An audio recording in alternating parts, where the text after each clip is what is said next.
장기적으로 보면 이제 뭐 공매도를 하든 말든 뭐그 여의도 개간들하고 그다음에 이제 저 홍콩 싱가포르의 이제 롱숏 사모펀드들하고 이제 작당해갖고 뭐 뭔가 개수작을 부리든 말든 장기적으로는 이제 주가에 영향을 전혀 못 미친다는 이제 그런 뜻이고요. 그러니까 네. 장기적 관점에서 이제 투자를 하시는 분들 입장에서는 이제 이런 것들은 한낱 노이즈에 불과하다. 장기적으로 볼 때는 아무런 관계가 없기 때문에 신경 안 써도 된다. 궁금한 게 장기적이라고 하면 보통 한 몇 년 정도? 3년입니다. 아, 예, 제가 말씀드리는 장기는 3년입니다. 네. 예. 그러니까 투자의 최소 기간은 3년이다. 이제 이거는 주식농부 박영욱 대표님도 한번 3년 얘기를 하신 적이 있고, 그다음에 이제 가치 투자하면은 아마 제 효시 이제 시조 같은 분이 이제 그 벤자민 그레임일 텐데, 이제 벤자민 그레임 책에도 이제 뭐 1년이나 뭐 그 기간 동안 뭐 1년이나 2년 뭐 이렇게 기간 동안에 이제 가치가 가격 쪽으로 안 쫓아가는, 그래서 가격이 가치를 향해서 가지 않는, 그래서 이제 가격과 가치의 괴리가 더 커지는 이제 그런 일도 있지만, 내가 대충 보니까 한 2년 반 이렇게까지 들고 가면은 이제 결국은 쫓아오더라 네. 하는 이제 말씀을 하신 바가 있고요. 네. 제가 이제 경험한 것도 대략 한 3년인 것 같아요. 3년을 넘기는 경우는 잘 없었던 것 같습니다. 거의 3년만 잘 기다리면 내가 이제 제대로 이 회사를 잘 분석을 해서 이 가치를 내가 이제 제대로 잘 파악하고 있고 이 회사의 미래를 내가 잘 예상했다고 하면 결국은 3년 뒤에는 이제 내가 그 생각했던 그대로 가더라. 내가 이제 본 그 기업의 펀더멘탈이 맞다고 하면 네. 결국은 3년 뒤에는 제자리를 찾아가더라 하는 이제 그런 경험칙에서 제가 이제 말씀드리는 거고요. 제가 이제 자신 있게 3년 갖고 가시면은 이제 8대 종목에서 포트폴리오 5개 이상 갖고 가시면은 뭐 3년 갖고 가면 최소 2~3배는 충분히 나지 않겠냐라고 제가 자신 있게 말씀드리는 게 장기가 쉬워서 그래요. 3년 뒤에 주가 예측하는 게 3개월 뒤나 3일 뒤에 주가 예측하는 것보다 훨씬 더 쉽습니다. 23년 예상 매출액이 7조 7천억, 네. 내년에 8조 2천억이 되고요. 그 다음에 25년에 13조가 돼요. 정말 늦는데요? 예, 지가 안 좋게 보고 지가 만들어 놓은 건데도 이게 이제 실적 추정한 걸 보면은 이제 25년 되면 벌써 거의 2배 가까이 늘어나는 거잖아요. 네. 영업이익도 4,789억, 올해는 이제 조금 주는 걸로 잡혀 있는데 아마 리튬 가격 이런 것 때문에 그런 것 같고 25년에는 그 아주 나쁘게 봐서 이제 어떻게든 떨어뜨리려고 쓴 리포트인데도 영업이익은 9,919억, 2배 이상 증가하는 거거든요. 네. 그 다음에 이제 주가 지표를 보면 PER이 올해는 이제 144.7로 좀 높은 편인데 이제 이거는 뭐 일시적인 이제 실적의 뭐 그런 부분 때문에 그렇지만 당장 25년만 돼도 이게 29배로 떨어지거든요. 예. 그러네요. 급격하게 떨어지는 겁니다. 네. 그다음에 이제 EV EBITDA가 사실은 더 이제 좋은 지표인데 이런 이제 투자가 많이 이루어지는 이제 뭐 디테일한 걸 말씀드리는 거는 조금 좀 시간 관계상 21.63이거든요. 네. 예, 그러니까 아주 좀 빠르게 회사가 크게 성장하고 좋아지면서 이제 그 밸류에이션 지표도 되게 이제 낮아진다는 이제 그런 거를 확인하실 수가 있을 겁니다. 이거에 비해 갖고 한미 반도체는 이제 뒤에 제가 다시 설명드리겠지만 올해 예상 실적 기준 PR이 수정 PR 그러니까 이제 일회성 비용을 제외하고 이제 PR을 계산해 보면 한 대략 한 340이 나와요. 네. 와. 지금 340배는 나는 거를 싸다고 이해하고 이게 어떻게 리포트가 이렇게 나오는 거죠? 그러니까 엉망진창인 겁니다. 그러니까 여기가 이제 농촌 관련된 이제 공매도 치고 이런 이제 시장 교란하는 세력들하고 애널리스트들이 이제 그 짬짬이를 맺고 있다라고 제가 계속 지적하는 게 그래서 그런 겁니다. 이게 밸류에이션이라는 거는 이제 벤자민 그레이엄부터 시작해서 이제 뭐 워렌 버핏, 피터 린치 이렇게 쭉 해서 확립된 툴이 있기 때문에 그 툴은 다 같이 쓰는 툴이거든요. 그 툴에 맞춰갖고 밸류에이션을 해보면 지금 하고 있는 에코프로가 10년치를 땡겨왔네 이런 얘기 진짜 할 수 없는 얘기입니다. 아니 주가가 그 홀드라고 해도 예. 괜찮을 것 같은데 이건 리듀스로 지금 50%를 빼는 거잖아요. 이게 더 웃긴 게 뭐냐면 에코프로가 지금 코스닥 시총 2등이거든요. 근데 이제 이런 형태로 해서 카바를 하고 목표 주가를 산정하는 사람이 하나증권 김효수 연구원 딱 한 명이에요. 다른 연구소에서 다른 리서치 센터에서는 가부 자체를 안 해요. 이것도 진짜 미친 거거든요. 2등인데. 2등인데 아, 그만큼 지금 여의도가 썩어 빠졌다는 겁니다. 썩어 빠졌고 게으르고 썩어 빠졌고 오만과 편견에 가득 사로잡혀 있다 이런 얘기가 되는 겁니다. 그 다음에 이제 3년에 3배 정도는 올라갈 수 있는 안전 마진을 와. 확보하고 투자해야 된다는 겁니다. 그래서 결국 장기 투자의 수익은 마음고생의 대가입니다. 그 위쪽이 우리가 생각하는 이제 장투 미안하게 하지만 실제 장투는 이렇다는 거죠. 중간 중간에 많이 떨어지기 때문에 이 구간을 견디기가 되게 어려운 거고요. 근데 이런 떨어지는 구간이 없으면 그러면은 안전 마진을 많이 확보하기도 어렵고 큰 수익을 내기도 사실 어려운 거예요. 그러니까 이런 변동성을 잘 이용하려고 해야지 이 변동성에 휩쓸려 갖고 내가 주가 사는데 주식 떨어져서 기분 나빠하고 밤에 잠 안 오고 와이프하고 부부싸움 하고 그러면은 당신이 이제 투자 방식 자체가 사실은 잘못된 겁니다. 투자 철학 자체가 이제 그런 부분을 좀 생각하실 필요가 있고요. 그래서 제가 이제 만든 얘기가 주가가 떨어진다고 쫄리면 공부가 부족한 거다. 네. 적정 주가가 에코프로가 544만 원, 에코프로 BM이 177만 원, 그다음 393 이런 식으로 쭉 나온단 말입니다. 이게 지금으로부터 1년 전, 그러니까 2022년 11월 10일 기준해서 보면 그러면은 1년 전 주가가 에코프로가 12만 6천 원, 에코프로 BM이 10만 7천 원, 뭐 포스코홀딩스가 28만 5천 이렇게 쭉 나오거든요. 네. 요거 하고 적정 주가 26년까지 적정 주가 그러니까 이제 앞으로 4년 뒤에 적정 주가를 해서 하면은 상승 여력이 나올 거잖아요. 네. 이때 당시 이만큼 상승력이 높았습니다. 에코프로가 4,217%, 에코프로 BM이 1,556%, 포스코홀딩스가 1,279%. 이 세 종목은 10배 이상 올라갈 수 있는 이제 여력이 있는 걸로 이제 나오고요. LG화학이 467, 포스코피쯤 292, 뭐 이런 식으로 해서 총 7개 종목 평균이 1,171%. 그래서 이제 제가 K비트 레볼루션에서 책 쓸 때 요때 한 3년 갖고 하면 10배 갈 수 10배도 갈 수 있을 것 같다고 얘기했던 게 이제 바로 그런 이런 밸류에이션을 제가 기출해서 사실 말씀드린 거고요. 네. 이때도 보면 이제 이 밸류에이션 상승 여력 기준에서 보면은 순위가 나오잖아요. 그러니까 1, 2, 3, 4 이렇게. 네. 그래서 이제 여기서 보면은 에코프로를 제일 많이 사는 게 제일 좋은 거고, 그다음에 에코프로, 포스코홀딩스 이런 식으로 실제로 그렇게 샀고요. 에코프로, 포스코홀딩스 이때 당시에 제가 제일 많이 갖고 있던 주식이고요. 그다음에 이제 뭐 나머지는 조금 이제 좀 조금씩 갖고 있는 이런 형태로 그래서 이 테이블에 기초를 해서 투자를 했고 네. 1년 뒤에 어떻게 됐냐 이렇게 됐습니다. 오늘 그러니까 11월 10일 금요일 날짜 기준입니다. 네. 금요일 기준으로 보면 12만 6천 하던 에코프로가 68만 5천 해서 444%가 1년 동안 올랐고요. 네. 에코프로 BM이 2등 순위에 에코프로 BM이 10만 7천 하던 게 23만 3천 원으로 118% 올랐고요. 그다음에 포스코홀딩스가 28만 5천 하던 게 44만 8천에서 57%가 올랐고 LG화학 오히려 빠졌고요. 네. 그다음에 포스코퓨처엠 26%, SK이노베이션 26% 마이너스 빠졌고 LG엔솔이 마이너스 32% 떨어졌고 나노신소는 34%. 그래서 8종목 토탈에서 보면 평균 73% 오는 겁니다. 네. 잘한 거예요. 대단한 그렇죠. 거예요. 1년인데. 1년인데 예, 네. 지금 보면 그러니까 중간중간에 뭐 온갖 우여곡절 있었지만 최근에 막 떨어져 가지고 이제 빠따야시 말 듣고 이제 주식 해갖고 인생 조졌다 이런 기사들도 막 도배되고 있지만 그럼에도 불구하고 보시듯이 성과는 좋았습니다. 네.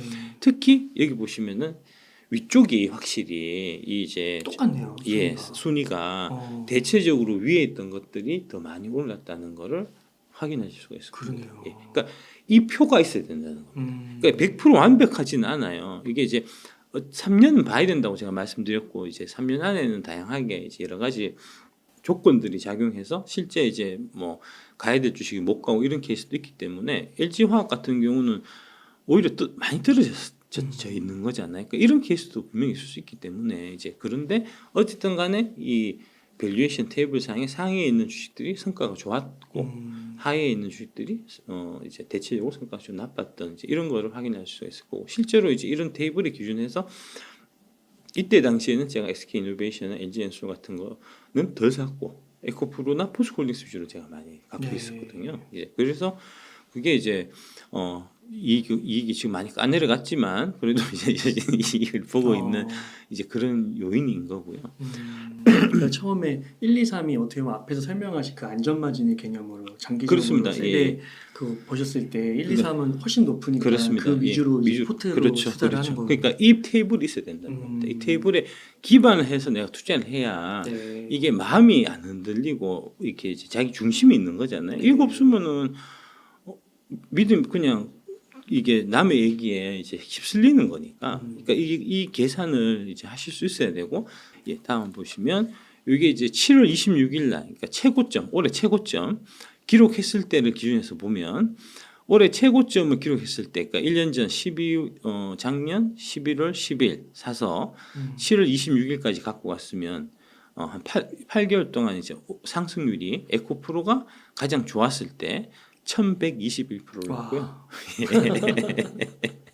에코프로 BM이 446%, 포스코 퓨처엠이 216%, 포스코홀딩스가 168% 쭉 해서 263%가 토탈 오른 거고요. 평균적으로 8종목 평균이. 그리고 상승 여력은 에코프로가 그 당시에도 26까지 가면은 앞으로 253%가 더 오를 여력이 있고, 에코프로 BM이 203% 해서 쭉 보면은 평균적으로 242%이 포트폴리오가 상승할 여력이 있는 이런 형태로 7월 26일 날 나온 거고요. 그러니까 7월 26일 날 샀다고 하더라도 이제 아까 3년에 200% 이제 상승률이 있으면 안전 마진이 있는 거잖아요. 그러니까 그 가격에 샀어도 사실은 뭐 크게 문제는 없는 겁니다. 이제 안전 마진 확보된 상태에서 산 거긴 한데, 그런데 이때 사는 것보다는 11월 10일 오늘 사면 상승 여력이 훨씬 더 커지는 거죠. 이게 보시면 다시 한번 보시면 7월 26일 날까지 보면 상승률이 263인 게 지금 11월 10일 날 상승률이 73% 떨어져서 이거에 초점을 맞춰서 사람들이 많이 기분 나빠하고 속상하지만 사실은 상승 여력이라는 관점에서 보면은 242%였던 상승 여력이 527%더 크게 늘어났기 때문에 그렇죠.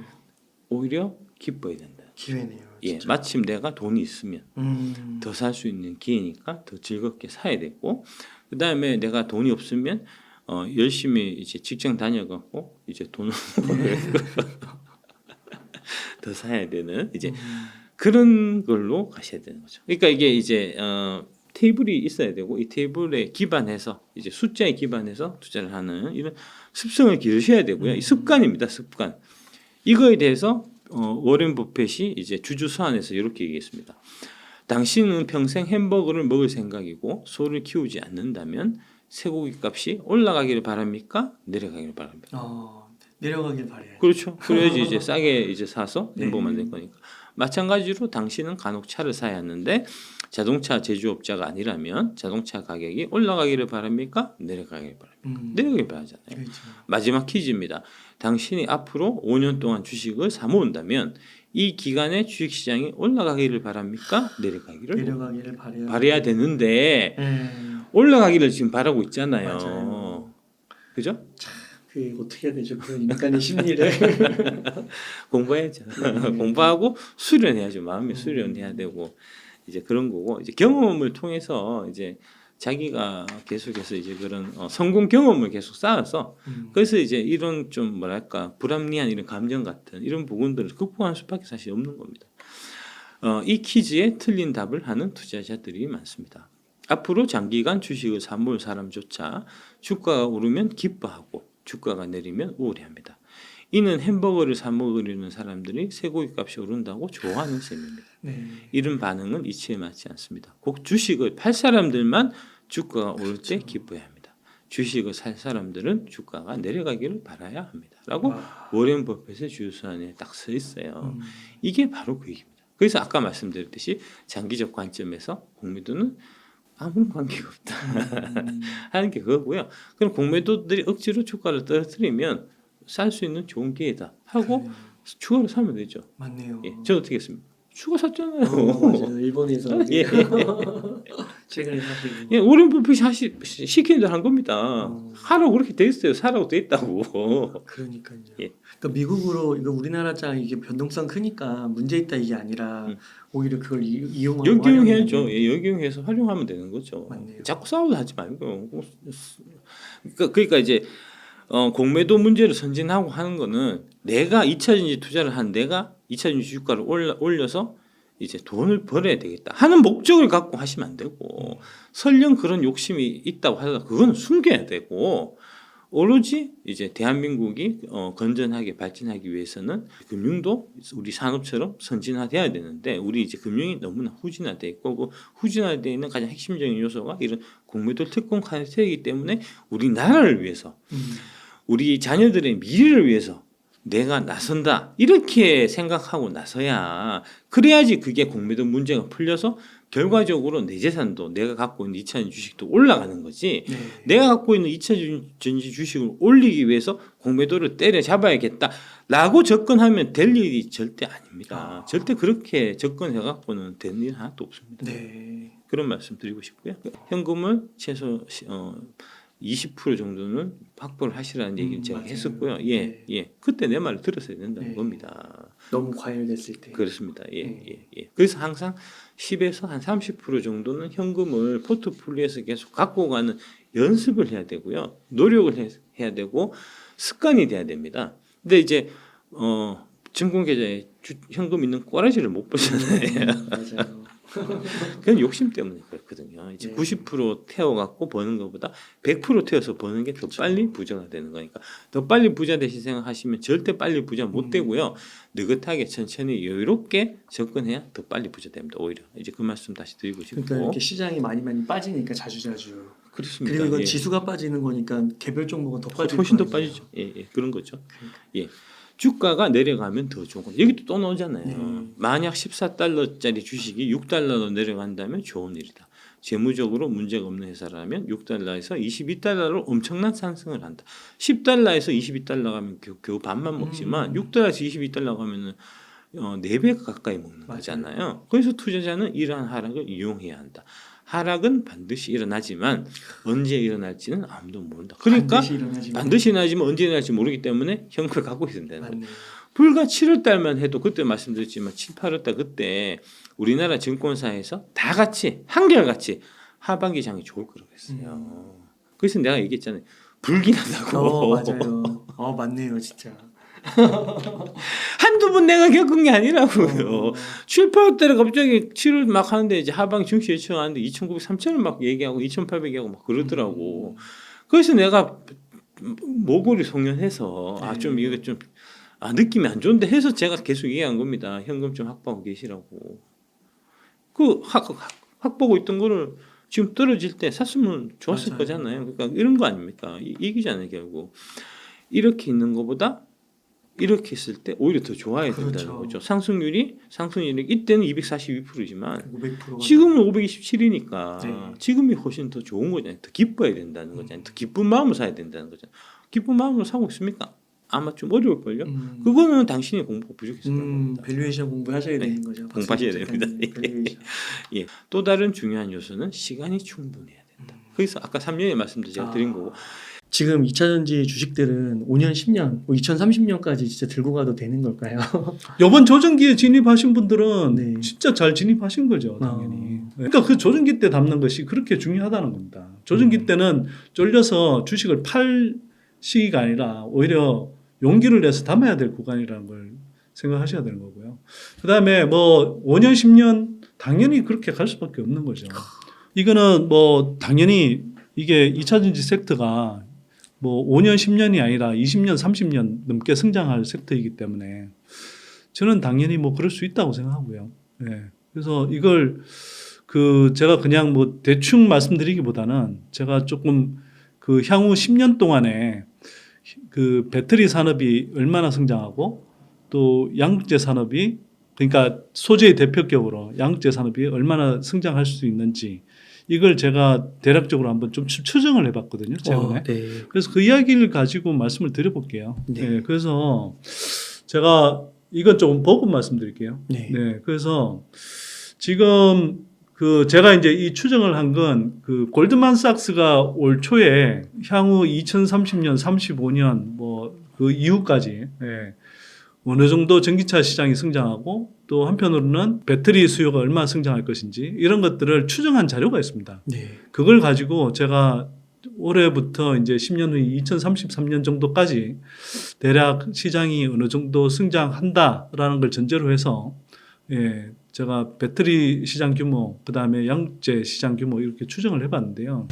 일단 여기서 이제 기본 전제가 뭐냐 하면 지금 많은 사람들이 자꾸 노이즈에 휘둘리고 또 특히 중국 배터리 위험론에 자꾸 휘둘리는 이유는 그 많은 분들이 그걸 잘 모르시는데 지금은 전기차 시장 전체에서 중전기차 시장이 차지하는 비중이 너무 높아서 그래요. 네. 그래서 중전기차 시장이 뭘 조금만 성장하고 뭘 조금만 어쩌다 그러면 막 이제 뭐 전기차의 경쟁력이나 이런 뭐 어떤 그 볼륨 이런 것들이 되게 커 보이는 이제 착시를 일으키는 거거든요. 쉽게 말해서 지금은 뭐 예를 들어서 중국에서 LFP 배터리 뭐 탑재 비율이 올라갔다. 뭐 CATL 대비해서 LFP 배터리만으로 가는 이제 LFP 배터리만 생산하는 비아디의 어떤 뭐 점유율이 높아졌다.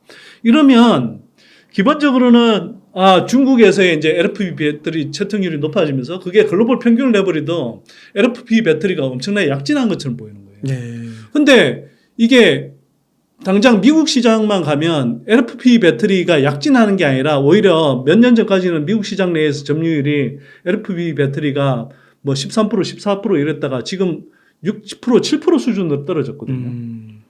그러니까 오히려 역행하는 흐름이 생겨나고 있는데도 그냥 이걸 글로벌 중국 시장을 다 포함해서 글로벌 평균으로 이렇게 내버리면 LFP 배터리가 엄청 확장하고 있는 것처럼 보이는 거죠. 네. 그 착시 현상을 만들어내고 이게 뭐 틀린 이야기는 아니지만 이렇게 앞으로의 추세 이런 것들을 보면 완전히 달라지는 그림이 보이는데도 불구하고 현재의 걸 가지고 뭐 CATL이 뭐 점유율이 올라갔다. 뭐 중국의 점유율이 국내 업체들 제치고 점점 올라가고 있다. 뭐 이런 식의 노이즈들이 계속 나오고 LFP 배터리가 막 대세인 것처럼 이런 식의 착시를 자꾸 부르는 거거든요. 네. 근데 향후의 시장 성장 흐름을 보면 지금은 중국 시장이 전 세계 전기차 시장에서 차지하는 비중이 3분의 2인데 네. 이게 한 향후 10년 정도 10년 정도 후가 되면 기본적으로는 전 세계 배터리 시장의 한 20% 수준까지 쪼그라듭니다. 네. 그러면 이게 그 전기차 시장 규모로는 그렇고요. 그 다음에 중국의 전기차에 탑재되는 배터리 용량은 일반적으로 그 소형차들이 많고 탑재 용량도 뭐 미국에 비하면 뭐 절반 수준밖에 안 되는 차들도 절반이나 그 뭐 홍강미니 같은 건 뭐 몇 분의 1 수준인데 그런 차들이 이렇게 넘쳐나는 그 중국의 배터리 시장이 얼마나 크겠냐고요. 그 다음에 중국 배터리는 상당히 저가이기 때문에 매출 기준으로 따지면 전체적으로 전 세계에서 차지하는 그 어떤 배터리 시장이 차지하는 그 규모는 전기차 비중의 20%는 고사하고 뭐 아마 10% 수준일 수도 있는 거거든요. 10%, 15% 네. 기껏해야. 그러면 향후에 이렇게 변해간단 말이에요. 그리고 한편으로는 향후에 이제 계속 커질 수밖에 없는 시장, 미국 시장, 유럽 시장, 그 다음에 사실 아직은 크게 주목을 못 받지만 2020년대 후반부터 급성장하게 되는 인도 시장. 네. 이게 전 세계 지금 가장 큰 중국을 제치고 인구 1위 국가이자 향후에 그 국가 기준으로는 중국, 미국을 이어서 3대 시장으로 부상할 수 있는 인도 시장. 인도는 사실은 그 반중 정서가 엄청 강하거든요. 미국, 유럽 못지않아요. 전 세계적으로 지금 반중, 협중 정서가 엄청 강하지만 인도야말로 지금 인도의 모디 총리가 중국 제조업체들 다 추방하겠다고 그러고 비아디가 투자하겠다는 것도 그거 다 거절해 버렸거든요. 왜 그러냐면 인도하고 이 지도를 펴놓고 보면 국경을 맞대고 있죠. 인도하고 중국하고 국경을 맞대고 있는데 이게 엄청나게 분쟁을 많이 해요. 맞아요. 그러니까 서로 사이가 엄청 안 좋아요, 사실은. 그런데 그 인도 시장에서 가장 각광받는 그 배터리 업체들이 어디냐? 한국이죠, 당연히. 한국은 지금 어서없이 하고 있는 거잖아요. 네. 지금 그런 마당이기 때문에 향후에 그 중국 전기차 시장이 20% 수준 이하로 쪼그라들고 배터리 산업 규모는 그보다 훨씬 더 쪼그라드는 이 나머지 시장, 중국 외 시장에서 그 80% 이상의 그 배터리 시장에서 압도적인 1위가 어디냐? 한국입니다. 그게 그리고 10년 후에 펼쳐질 시장의 흐름이라고요. 네. 이게 전기차가 간다, 2차 전지가 간다, 이것도 메가 트렌드인데 그 메가 트렌드 흐름 속에서 향후에 10년 동안 가장 크게, 가장 급속하게 성장할 시장이 어디냐? 한국 배터리. 예, 미국, 유럽, 뭐 인도, 그 다음에 동남아, 심지어 일본도조차도 이제 본격적으로 도요타하고 혼다. 이것도 그 조정기에 그 묻혀진 호재인데 도요타, 혼다, 닛산 이런 업체들이 최근에 잇따라서 본격적으로 전기차 전환에 나간다고 하고 한편으로는 도요타 같은 경우는 자체 배터리 공장까지 뭐 미국에 대규모로 세운다 이럴 정도로 최근에 그 조정기 때 저 일본 업체들이 대대적인 계획들을 발표했거든요. 근데 그런 일본 업체들의 가장 최대 그 배터리 공급자가 어디냐? LG 엔솔입니다. 그러면 이것도 보세요. 심지어 일본조차도 파나소닉을 제치고 우리가 일본에서 최소 점유율이 50% 이상일 가능성이 높아요. 네. 그러면 중국을 제외한 거의 모든 시장에서 한국이 압도적인 1위를 차지할 텐데 특히 한국은 고성능 고가 배터리 중심으로 물론 다양한 이제 배터리 라인업을 갖추겠지만 배터리 구색들을 갖추겠지만 그 중에서도 상대적으로 매출 규모가 그러니까 비싼 예, 그런 제품들 위주로 배터리 공급을 할 텐데 그 시장에서 한국이 뭐 승승장구한다. 그러면 이 시장이 얼마나 성장하겠냐는 거죠. 그렇죠. 그래서 제가 이제 추정을 해본 결과로는 골드만삭스의 그런 향후 시장 추정 흐름 그게 사실은 되게 보수적인 추정이에요.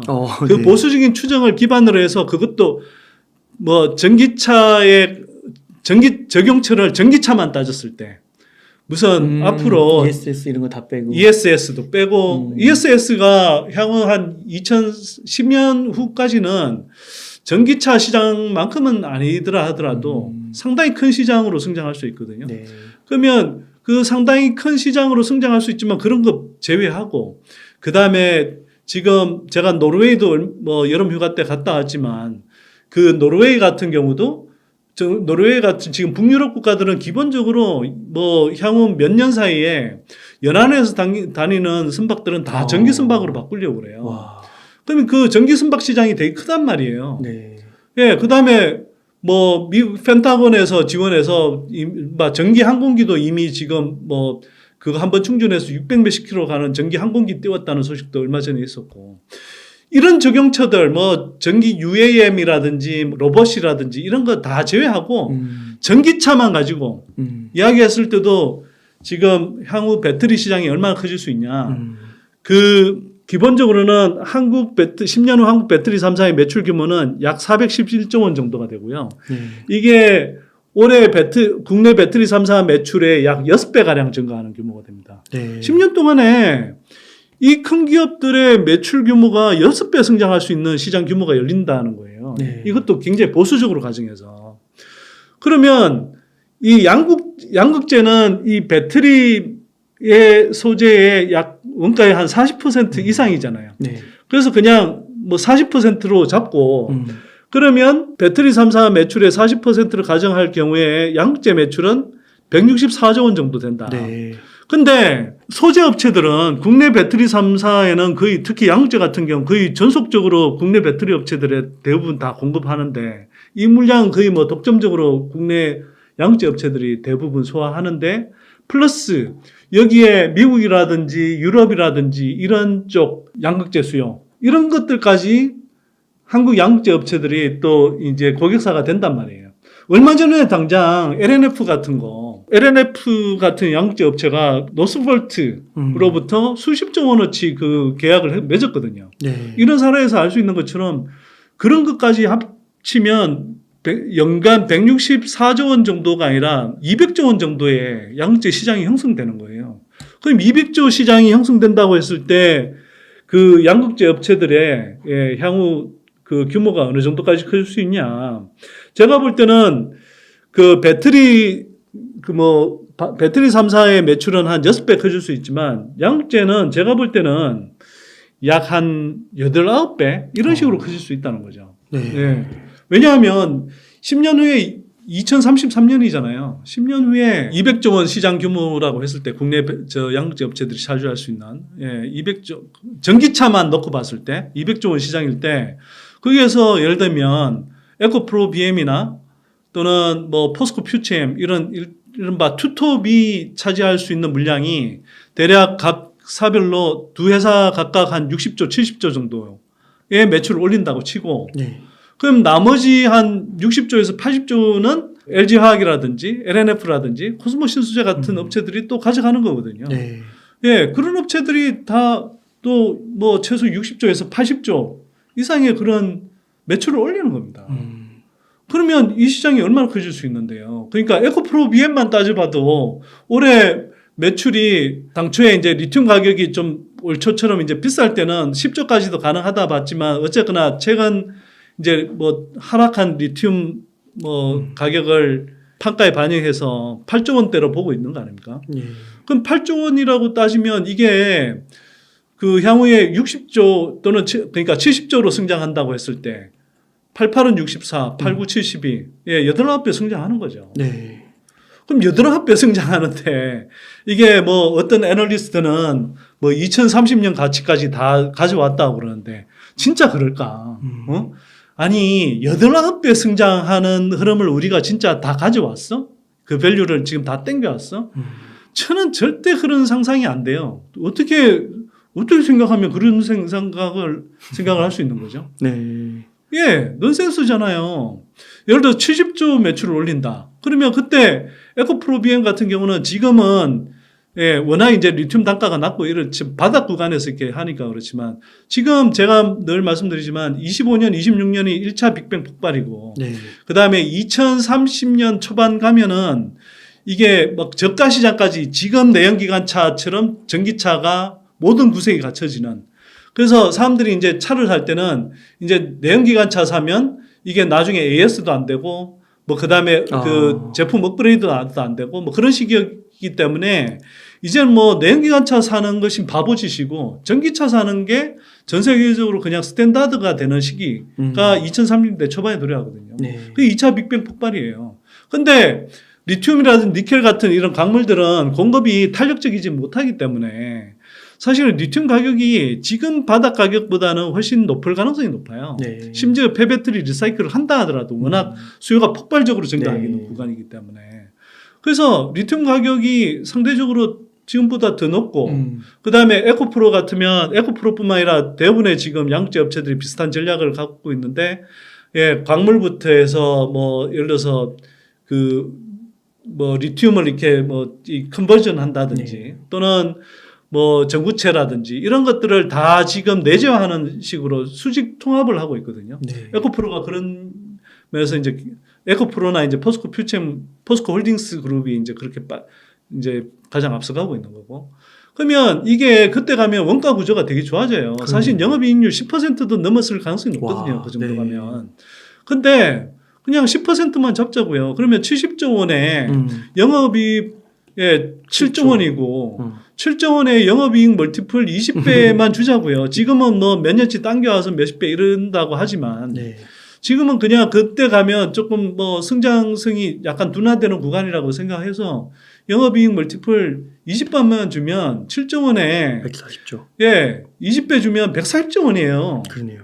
지금 에코프로 BM이 얼마 전에 20만 원 아래로 갔을 때는 시총이 20만 원도 20조도 안 됐고 예, 20조가 안 됐으니까 10년 후로 따지면 7배 성장할 수 있는 것이고 예, 그다음에 지금 올라왔어도 뭐 5배 이상 성장할걸요? 예. 그러네요. 근데 이게 제가 어쩌면 뭐 배터리 하신 저보고 너무 보수적으로 자꾸 산정한다고 그러는데 네. 예, 이게 멀티플을 그때 가서도 조금 더 적극적으로 준다 그러면 그리고 제가 아까 말씀드렸잖아요. 이게 전기차 시장만 따져서 그렇지. 그렇죠. 제가 골드만삭스 추정치가 보수적이라고 그랬잖아요. 제가 본 가장 적극적이고 긍정적인 추정은 골드만삭스의 그 추정치보다 그 배터리 시장 규모를 2배로 잡습니다. 그게 뭐 허접한 데가 잡은 것도 아니고요. 와. 그 글로벌 컨설팅 기업인 맥킨지가 추정한 자료가 그래요. 2030 향후 10년 정확한 연도는 기억이 안 나는데 대략 그 골드만삭스가 제 기억에는 2035년에 글로벌 배터리 시장 규모가 4.2 테라와트 시 정도 잡았는데 네. 그 맥킨지는 그때 이제 물론 이제 전기차 말고도 ESS 잡고 뭐 전기 선박이나 이런 등등까지 다 포함해서 얼마를 잡냐면 대략 8.5 테라와트 시를 잡아요. 네. 그러면 거기에 대입해 보면 우리 배터리 시장 규모도 아까 제가 뭐 410조 원, 연간 410조 원 규모로 성장한다고 말씀드렸는데 410조가 아니라 800조 원 되는 거고요. 양극재 시장 규모도 200조가 아니라 400조가 되는 겁니다. 그렇죠. 네. 근데 제가 그런 건 뭐 한편으로는 초공정 시나리오라고 보고 그렇게 추정하는 게 아니라 상대적으로 조금 보수적으로 추정한 골드만삭스에 기반해서 이렇게 추정을 해도 이 정도 시장 규모가 나와요. 네. 근데 자, 그러면 가장 지금 어쨌거나 뭐 시총 규모도 웬만큼 크고 또 밸류도 그래도 나름 받고 있는 그런 이제 뭐 양극재 업체들 뭐 이런 중심으로 잡아서 그렇지만 그동안 뭐 지금은 아직 뭐 시총이 몇천억 개에서 불과 뭐 1, 2조 수준인 그런 소재 업체들 영역이 있거든요. 물론 시장 규모는 양극재에 비하면 훨씬 작긴 하죠. 네. 그러나 동박 같은 경우도 배터리 원가에서 차지하는 비중이 예를 들어서 뭐 10%대 초반이란 말이에요. 예, 그런 업체들이 지금 SKC 뭐 또는 롯데에너지 머티리얼즈 뭐 이런 회사들이 시총이 2조 3조밖에 안 돼요. 근데 그런 업체들이 앞으로 얼마나 성장할 수 있겠어요? 그러네요. 전해액 업체들이요. 시총 뭐 오늘 기준으로는 어떻게 될지 모르겠는데 그 오늘 기준으로 엔캠 같은 나름 전해액 업체들 중에 그래도 가장 캐파가 크다고 하는 뭐 그런 업체들, 그런 업체가 지금 시총이 그 지금 현재 주가로는 시총이 1조 원이 안 되는 걸로 나오고 뭐 그게 이제 이런저런 메자닌 투자를 받아서 숨겨진 지분까지 포함해도 뭐 시총이 1조 3천억, 4천억 이럴 거예요. 네. 그런 회사들은 사실은 향후에 성장폭으로 보면 실적 성장폭이라든지 이런 걸로 보면 얼마나 성장하겠어요.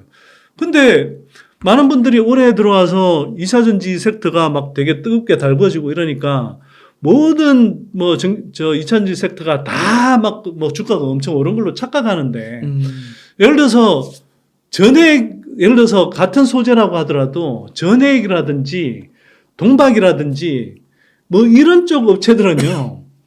주가가 오른 게 아니라 계속 조정받았어요. 네. 근데 이런 업체들도 이제는 보세요. 25년, 26년에 그 한국 배터리 3사가 이제 뭐 북미에 이제 엄청난 생산 캐파를 구축해서 본격적으로 이제 생산을 해야 되니까 그 생산한다라는 것은 그만큼 많은 소재가 필요하다는 이야기잖아요. 그렇죠. 22년 대비해서 3배 이상의 많은 캐파를 26년에 돌려야 되기 때문에 평균적으로 소재가 훨씬 많이 필요하고 그 중에서도 뭐 예를 들면 전액 같은 거 뭐 이런 소재들은 아예 그 IRA 세제 혜택을 받기 위해서는 미국 현지에서 생산돼야 되고 그러면 중국산은 기본적으로 배제되고 이것도 배제되는 거예요. 예. 그러면 중국산 다 밀려나고 이제 그 이때부터는 거의 뭐 한국 업체들 한국 전액들 대부분 써야 되고 동박 같은 경우도 지금은 중국 업체들 값싼 거 저가 뭐 동박 쓰지만 향후에 생산되는 캐파 미국에서 생산되는 캐파들은 이게 IRA 규정이 이제 동박에 관해서는 조금 아직 뭐 조금 미확정된 부분이 있지만 기본적으로는 미국에서 생산하거나 적어도 중국 소재를 쓰는 것이 굉장히 힘들어지는 구조가 되거든요. 앞으로 점점 더. 그러면 중국의 그 저가 동박 이런 거 못 써요 앞으로. 그러면 한국에 이제 기술력 있는 그 강폭 동박 이런 걸 써야 되는데 그러면 이제 예를 들면 동박 업체들 이런 것들이 본격적으로 이제 그 계약이 나오고 실적이 성장하는 구간으로 들어가거든요. 전반적으로 보면 뭐 예를 들어서 동박업체 뭐 이런 또는 전액 업체들 이런 거 보면 고점 대비해서 여전히 되게 조정 많이 받은 구간이에요. 근데 이제 본격적으로 성장하는 구간에 들어간다? 얼마나 많은 수혜를 받겠어요. 이 업체들이. 뭐 그럼에도 불구하고 이 업체들도 장기적으로 중장기적으로 여전히 뭐 큰 성장 여력, 그 상승 여력이 있지만, 예, 제가 볼 때는 지금 구간에서는 전액이나 동박업체 이런 업체들 같은 경우에 어마어마한 성장 여력이 있죠. 네. 예. 그런 기회를 왜 놓치시냐는 거죠. 네. 그래서 제가 말씀드린 거 아닙니까? 이게 뭐 오늘 저는 똑같이 말씀드리는 거예요. 네. 이게 예, 뭐 조정기 때든 또는 뭐 일정하게 반등했다 하더라도 지금 뭐 큰 흐름에서는 여전히 상승 여력이 되게 큰 구간에서 제가 자신 있게 말씀드릴 수 있는데 뭐 5년, 10년 뭐 이렇게까지는 투자를 뭐 그만큼 끈기 있게 못 한다 하더라도 2, 3년은 네.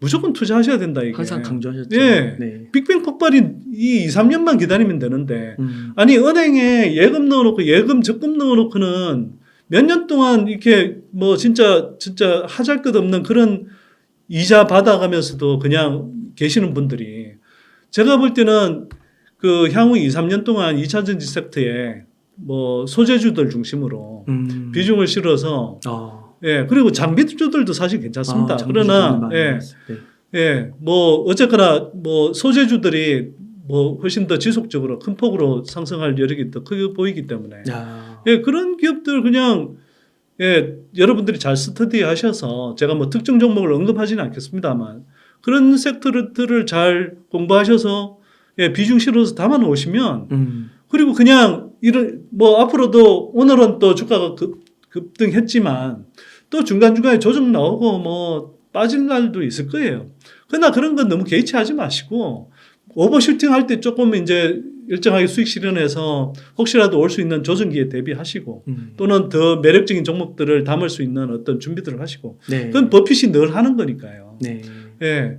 그런 식으로 하시고 그다음에 그 뭐 한꺼번에 다 뭐 수익 실현하라는 말은 절대 드리지 않는 거고요. 큰 흐름에서는 어떤 뭐 대부분의 물량들은 들고 가시되 시장이 흥분했을 때 오버슈팅이다 싶을 때 한 20-30% 정도 수익 실현을 하셨다가 예, 그 종목이 더 가면 좀 아쉽지만 어쩔 수 없고 더 뭐 비슷한 매력적인 종목들 중에 덜 간 종목들을 골라서 담는다든지 또는 뭐 마침 또 조정이 온다고 하면 그 조정 오는 구간에서 예, 그 같은 종목들 여전히 뭐 성장성이 괜찮은 그런 종목들을 예, 바닥 구간에 상대적으로 조정기 구간에서 조금 담는 식으로 해서 그런 걸 조금씩 반복해가면서 조정들을 조금 해가면서 그러나 큰 흐름에서는 2차전지 섹터에 예, 최소 뭐 제가 생각할 때 적어도 향후 2, 3년 동안은 거의 80% 이상의 비중을 실어서 네. 예, 뭐 한 2, 3년 투자하시면 기본적으로 그냥 몇 배씩 수익 난다. 제가 볼 때는 네. 저 같은 사람이나 또는 뭐 배터리 아시 같은 사람 이런 사람을 믿으라는 게 아니라 예, 2차 전지의 메가 트렌드인 2차 전지 산업을 믿으시고 그 다음에 한국 배터리의 경쟁력 그리고 우수함 네. 이런 것들을 믿으시고 그냥 몇 년 투자하시면 된다. 제 개인적으로도 4년여 전부터 4년 반 전부터 2차전지 섹터에 비중을 실어서 투자했고 그때부터 2차전지 투자하라고 강조했던 사람이고 또 뭐 그 사이사이에 조정기가 올 때마다 특히 뭐 지난해 에코프로 BM이 10만 원 이하 갈 때 심지어 7만 원 갈 때 그럴 때 이런 게 좋은 매수 기회다라고 뭐 떠들었던 사람이지만 네. 예, 얼마 전에도 그렇게 이야기한 거잖아요. 이게 예, 에코프로 BM이 뭐 30만 넘어서 40만 원, 50만 원 갈 때야 그럴 때는 시장이 흥분하니까 제가 뭐 좀 신중하셔야 된다. 뭐 이런 이야기도 드리고 일부 오버슈팅 할 때는 뭐 좀 수익 실현하라는 말씀도 드리는 거지만 그게 아니라 이렇게 조정기가 올 때는 가감하게 담으시라고 제가 자신 있게 말씀드리는 이유가 아니 구조적 예, 성장주를 예, 뭐 만 원, 5만 원, 10만 원 할 때 못 잡으셨으면 예, 40만 원 갔다가 도로 20만 원 왔을 때라도 잡으셔야지. 그때 다 놓치고 나서 그때는 또 에이 저거 봐라 또 뭐 결국은 아이고 저런 것도 날아가네 무슨 뭐 구조적 성장주는 무슨 구조적 성장주야 결국은 한국은 좀 흥분했다 싶으면 다 팔아야 되네 뭐 이런 식의 반응 보이고 시니컬했던 사람들 예, 그런 사람들이 있었던 반면에 저희 같은 사람이 어차피 긴 호흡으로 보니까 이럴 때야말로 정말 자금 여력이 되려나 최대한 많이 담으라고 하는 거죠. 네. 예. 제가 일관되게 지난 4년 번 동안 계속 이야기해왔고, 예, 시장이 오르나 내리나 산업의 흐름 자체에 대해서는 늘 한결같은 스탠스로 이야기해온 거거든요. 예. 맞아요. 예. 그래서 저는 자신 있게 뭐 지금도 그렇게 말씀드릴 수 있습니다. 네, 그러니까 선대인 소장님 저 올해 초에 만났는데 그때랑 네. 지금이나 변함이 없으십니다. 올 초가뿐만이 아니라니까요. 아, 네. 네, 진짜로. 중요한 건 뭐냐면 2차 전지 섹터의 빅뱅은 아직 오지를 않았다는 겁니다. 네. 그리고 그 빅뱅이 그런 멀리 있냐? 뭐 투자의 어떤 호흡을 어떻게 가져가느냐에 따라서 사람들마다 다르게 느끼겠지만 제가 생각할 때 저처럼 좀 긴 호흡으로 투자하는 사람들 입장에서 보면 2, 3년은 전혀 길지 않거든요. 네. 제가 사람들이 너무 멀게 느낄까 봐 자꾸 2, 3년만으로 이야기 한정하는 것일 뿐이지 2, 3년은 사실 되게 짧은 기간이에요. 네. 근데 2, 3년만 기다리면 예, 몇 배씩 부자 될 기회가 있는데 그리고 이게 끝인가요? 2030년, 2025년, 26년 1차 빅뱅이고 2030년대 초반에 가면 2차 빅뱅인데 네. 이게 얼마만 기회들이 있는데 네. 이걸 뭘 걱정하는 거죠.